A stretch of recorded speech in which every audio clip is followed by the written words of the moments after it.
नमस्कार. आज मी इथे बांगडे घेतलेले आहेत. बांगडे साफ करून घेते. कवळं काढून घेतलेले आहेत.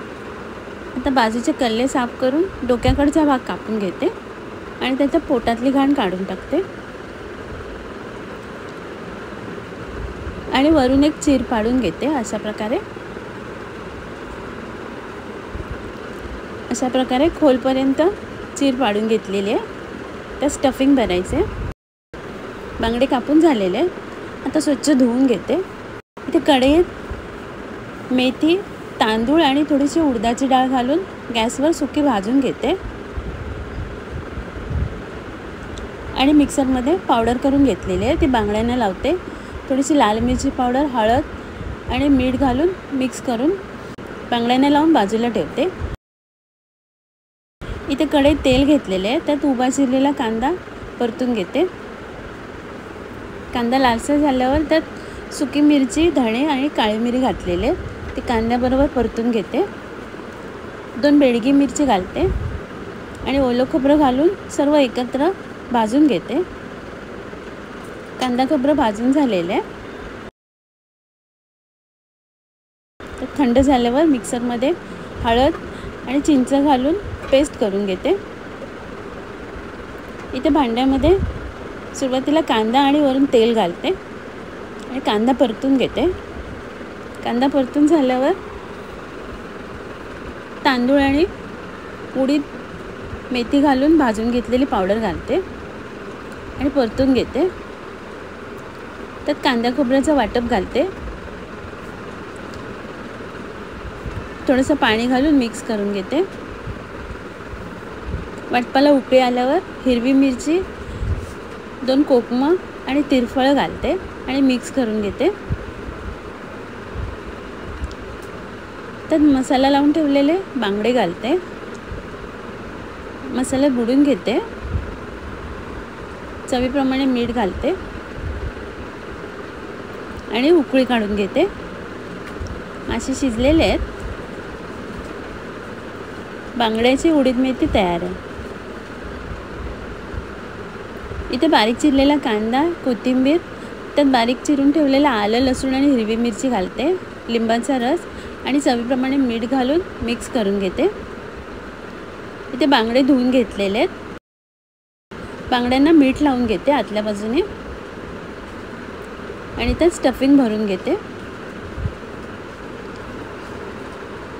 अशा प्रकारे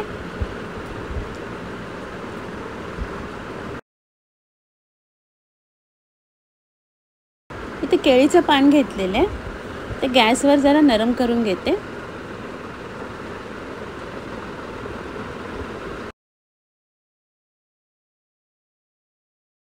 आता त्यात भरलेला बांगडा ठेवते आणि दोन्ही बाजूने रोल करून घेते आणि तव्यावर भाजून घेते.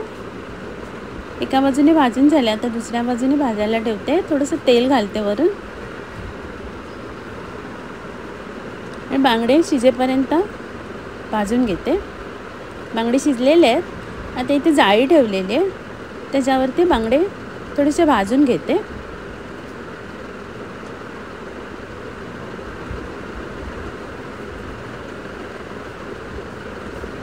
अशा प्रकारे बांगडे भाजून झालेले आहेत. आता काढून घेते आणि थंड झाल्यावर केळीचं पान काढून टाकते.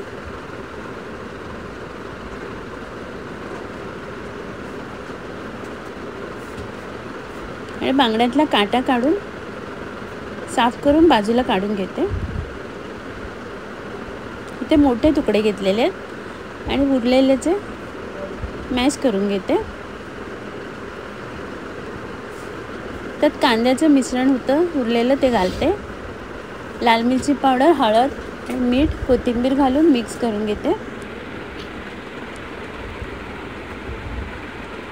त्यात एक अंड घालते फोडून आणि मिक्स करून घेते. चमच्याने मिश्रण हातात घेऊन त्याला रवा लावून घेते आणि टिक्कीचा आकार देते. अशा प्रकारे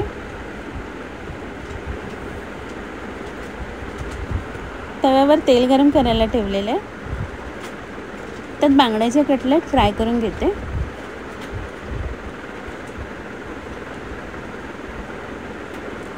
दोन्ही बाजूने छान कुरकुरीत होईपर्यंत फ्राय करून घेते.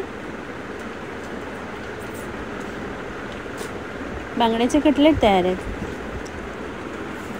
इथे बांगडा शिजवून ठेवलेल्याचे मोठे तुकडे घेते. त्यात कांदा, टोमॅटो, ओलं खोबरं, पुदिन्याची पानं, कोथिंबीर, चवीप्रमाणे मीठ, हिरवी मिरची बारीक कापून ठेवलेली आणि लिंबाचा रस घालून मिक्स करून घेते.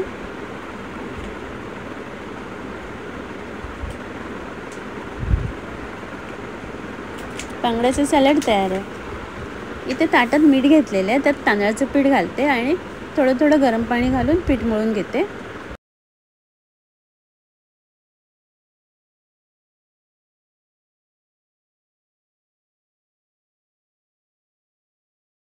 पीठ मळून झालेलं आहे. आता त्याचा गोळा करून घेते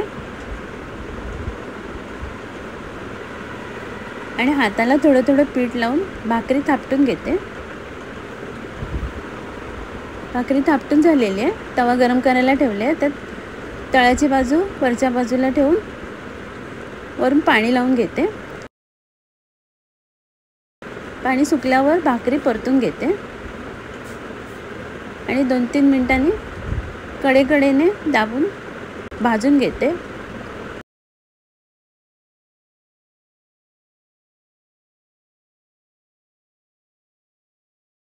आता दुसऱ्या बाजूने भाकरी छान फुललेली आहे. तांदळाची भाकरी तयार आहे. इथे कोकमाचा रस घेतलेला आहे. त्यात बारीक चिरून ठेवलेली लसूण, हिरवी मिरची, चवीप्रमाणे मीठ, थोडीशी कोथिंबीर आणि साखर घालून मिक्स करून घेते. तिवाळ तयार आहे. आता मी सर्व करते. आजचा व्हिडिओ पाहिल्याबद्दल खूप खूप धन्यवाद.